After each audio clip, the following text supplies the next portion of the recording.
ವೈದ್ಯಕೀಯ ಶಿಕ್ಷಣವನ್ನು ವ್ಯಾಪಾರ ಮಾಡೋ ನೀತಿಗೆ ವೈದ್ಯಕೀಯ ಶಿಕ್ಷಣದ ಖಾಸಗೀಕರಣ ಒಪ್ಪುವುದಿಲ್ಲ. 36 ದಿನಗಳ ಖಾಸಗೀಕರಣ ವಿರುದ್ಧ ಜನ ಹೋರಾಟಕ್ಕೆ ಜಯವಾಗಲಿ.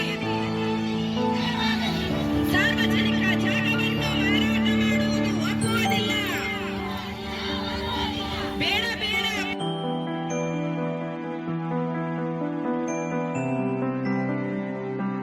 ಸರ್ಕಾರಿಯ ವೈದ್ಯಕೀಯ ಕಾಲೇಜನ್ನ ಏನು ಖಾಸಗಿ ಅವರಿಗೆ ಮಾರಾಟ ಮಾಡಲು ಹೊರಟಿರುವ ರಾಜ್ಯ ಸರ್ಕಾರದ ನೀತಿಯನ್ನು ಖಂಡಿಸಿ ಇವತ್ತು ಸುಮಾರು ಬಿಜಾಪುರ ಜಿಲ್ಲೆಯಲ್ಲಿ 37 ದಿನಗಳ ಕಾಲ ನಿರಂತರವಾಗಿ ಧರಣಿಯನ್ನು ನೀಡ್ತಾ ಇದೆ.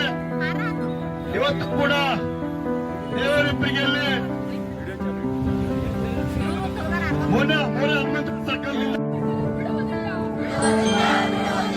ಬಿಜಾಪುರದ 1 ಇಂಚು ಜಾಗವು ಪಿಪಿಪಿ ಮೆಡಿಕಲ್ ಕಾಲೇಜು ಕಟ್ಟಲು ಬಿಡುವುದಿಲ್ಲ.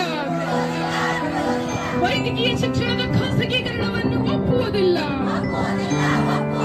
36 ದಿನಗಳ ಖಾಸಗೀಕರಣ ವಿರುದ್ಧ ಜನ ಹೋರಾಟಕ್ಕೆ ಜಯವಾಗಲಿ. 36 ದಿನಗಳ ಖಾಸಗೀಕರಣ ವಿರುದ್ಧ ಜನ ಹೋರಾಟಕ್ಕೆ ಜಯವಾಗಲಿ. ವೈದ್ಯಕೀಯ ಶಿಕ್ಷಣದ ಋಣವನ್ನು ಒಪ್ಪುವುದಿಲ್ಲ.